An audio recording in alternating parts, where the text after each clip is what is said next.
Addiction is a cornerstone theme in Jagged Little Pill, as our story's central character, MJ, is a wife and mother who is hiding her spiraling opioid addiction from her family. Her husband, Steve, is completely unaware that something like this could happen in his family. The following video is a discussion between the actors who play those roles, Elizabeth Stanley and Sean Allan Krill, lead producer Vivek Tiwary, and our esteemed Impact Board advisor, Joanne Peterson, who is founder of the organization Learn to Cope.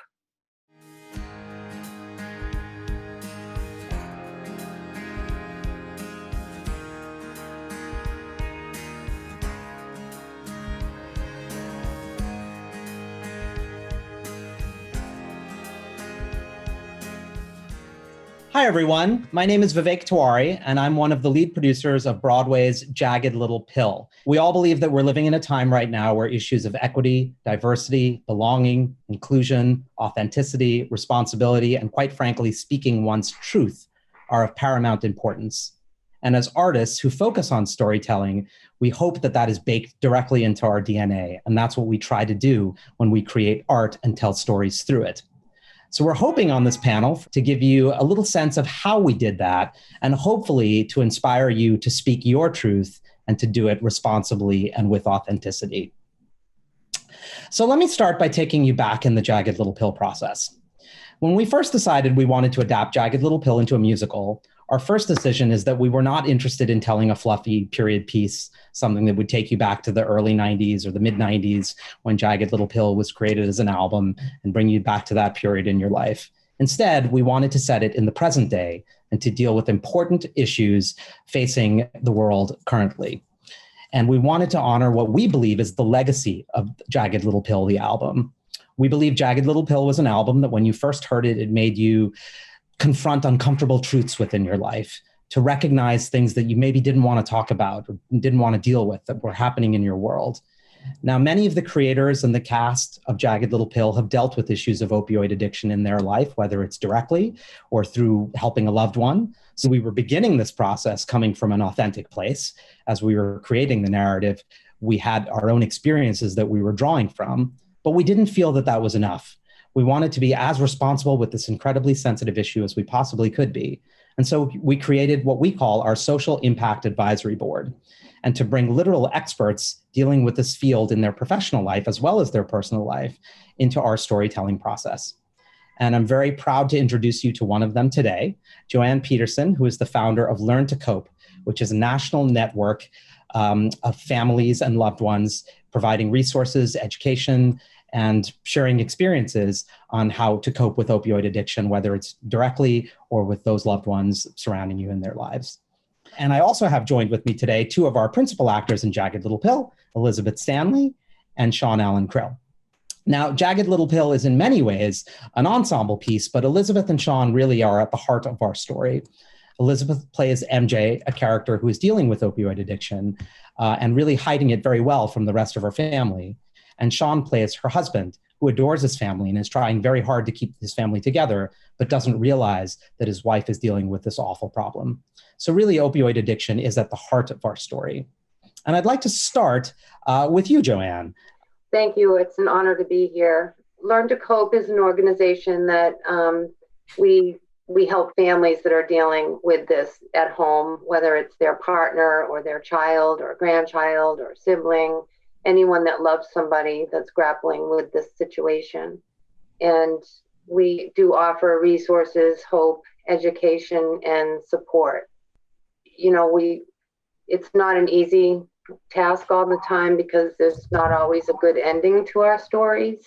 But the most important piece of Learn to Cope is the unity that we have, and we do become like family to each other because we're able to openly talk to each other about our feelings, our fears, our hopes. We celebrate when our loved ones find recovery, or we mourn together when we lose our loved ones. I'm somebody that's grown up with addiction in my family. And, you know, and then later in life, it happened with one of my own children who is now in recovery. But that's why and how it started. So I was really honored to get the phone call to come and meet Elizabeth and Sean and the rest of the cast and you, Vivek. And I was so touched by what you were doing and so grateful that you reached out to make sure that it was done in an authentic way, that it would touch people's hearts. And you certainly have done that. Elizabeth and Sean, can you talk a little bit about your experience developing these characters and grappling with this very sensitive issue and really making it a part of your life as you try to embody these characters? And what was it like working with someone like Joanne? I definitely felt a huge responsibility to get it right. You know, I recognized, I think, how delicate, how sensitive, how deep it is, and you know, I wanted to be respectful, and I didn't want to offend or make it shallow, or, you know, so that was like the utmost importance to me. And I was really desperate for any kind of connection I could make with people who were willing and generous enough to share their stories. So yeah, connecting with Joanne, thank you. I'm like forever grateful because I can imagine it's not easy to you know, have to rehash moments of your life or to keep sharing things in sort of a public way that are so private and potentially painful. So I was just continually moved by you and a few other people specifically that just shared, because I think, and Sean can speak to this also, but like it was important for me to know what it feels like for the person who is actually going through the experience themselves, but then what it looks like to the people who are witnessing it from the outside, because as an actor, you need to understand both. So thank you again, Joanne. Thank you. And I felt very similarly in the beginning. I just really wanted to make sure I got it right. It's this strange underbelly for Steve, you know, it's like it's the underbelly of the addiction, because so much of what happens, what you see happen in our play, and from what I've heard from the people that I've spoken with that have dealt with this, there's this great need to know what is going on, and so much confusion and misunderstanding, and you're watching relationships crumble in our show. But I know that it's based in a reality. Unfortunately, I found this to be true, is that, you know, relationships just fall apart because the truth of what's happening is so well hidden.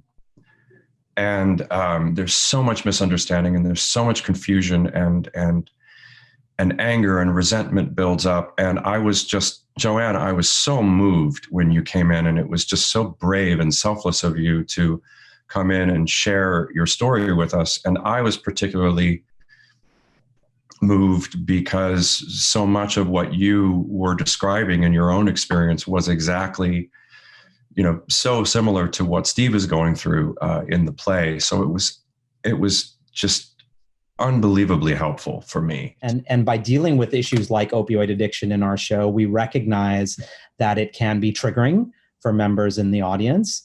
And we want to be able to address those moments when they're triggered, and provide resources and know how to respond to those folks. And that goes from everyone from you on stage, Elizabeth and Sean, to, you know, the people who are working the concession booths, who may be needing to deal with somebody who's having a hard time with the show, or the joy of somebody recognizing that there's a story being told that they can relate to.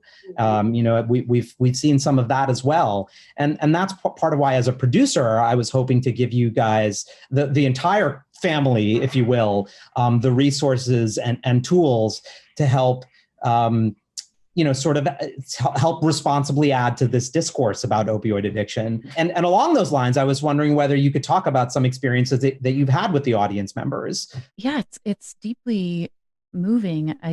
Anytime someone, you know, really connects and feels like they want to share that, you know, as an artist, I think like that is the highest call, to feel like we are connecting with people and giving them a place to feel and to connect with others.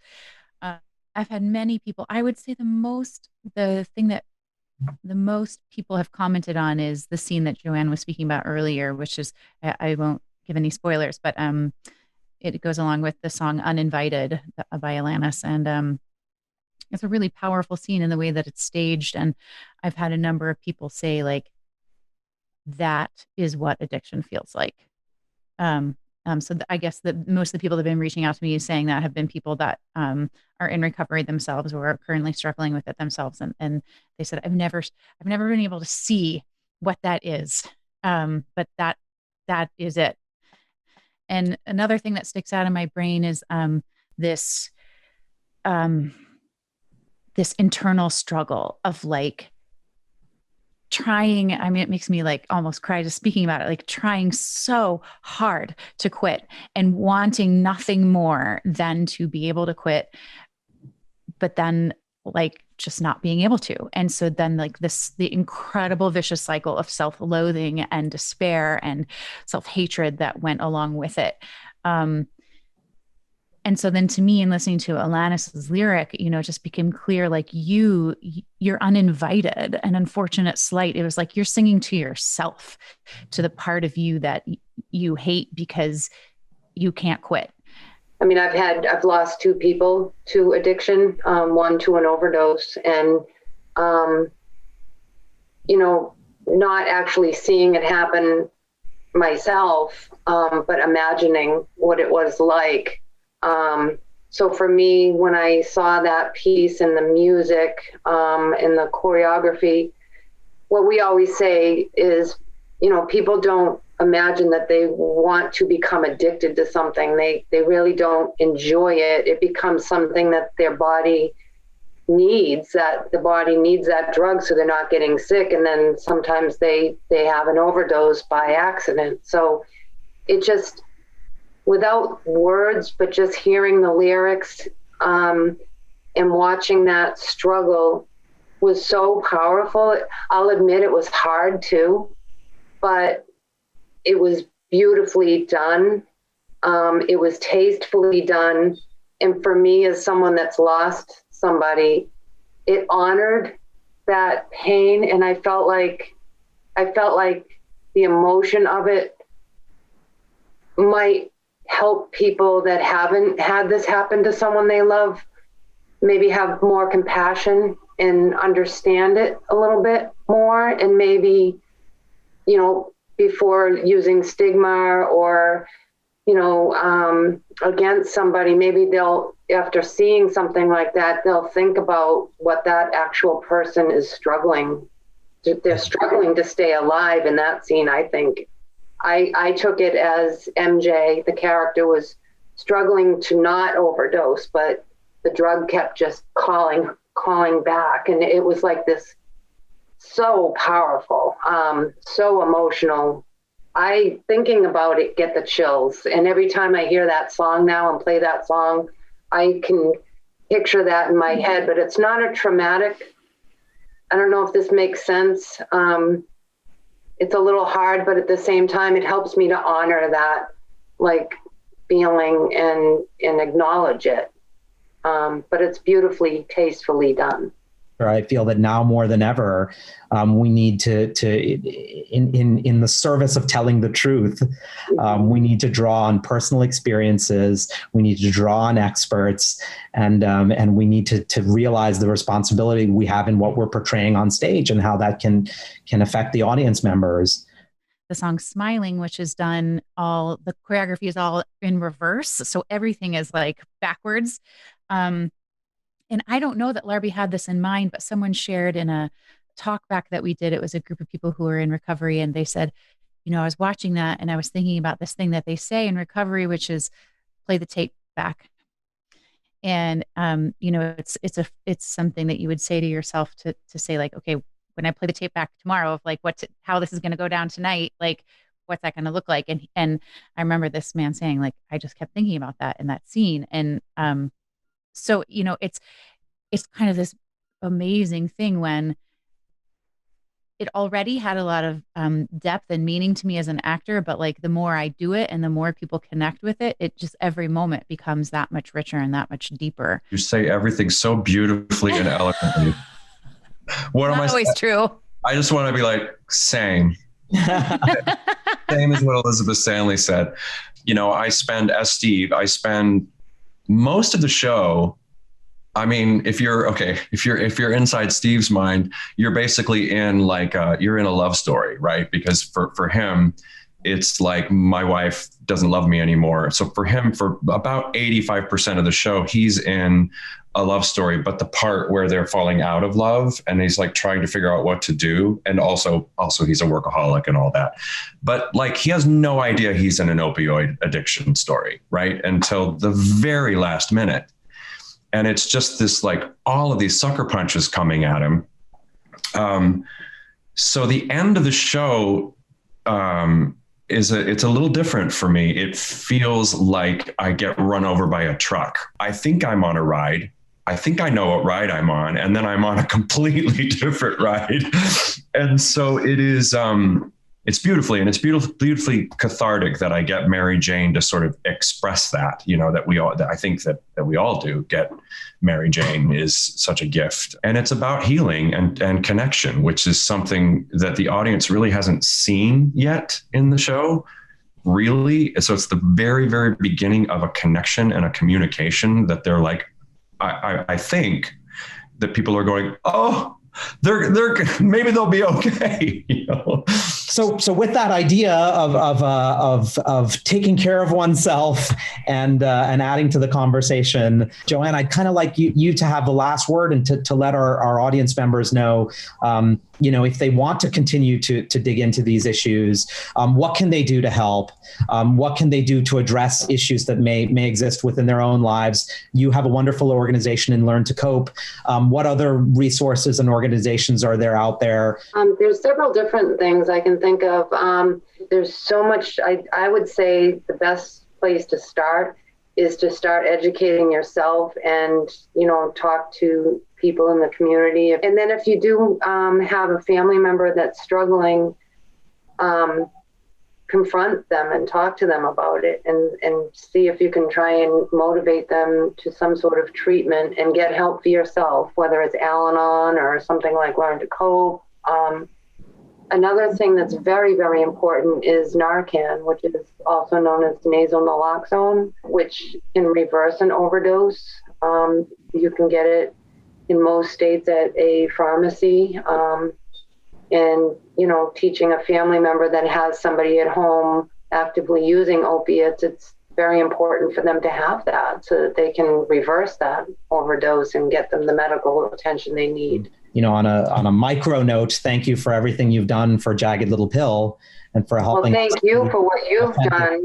Oh, all of you. But look, most importantly, thank you for what you do with Learn to Cope. Outside of Jagged Little Pill, thank you for the work you do in helping people who are dealing with opioid addiction and who are dealing with loved ones who are dealing with it. What you do is so important, and truly from the bottom of our hearts, thank you.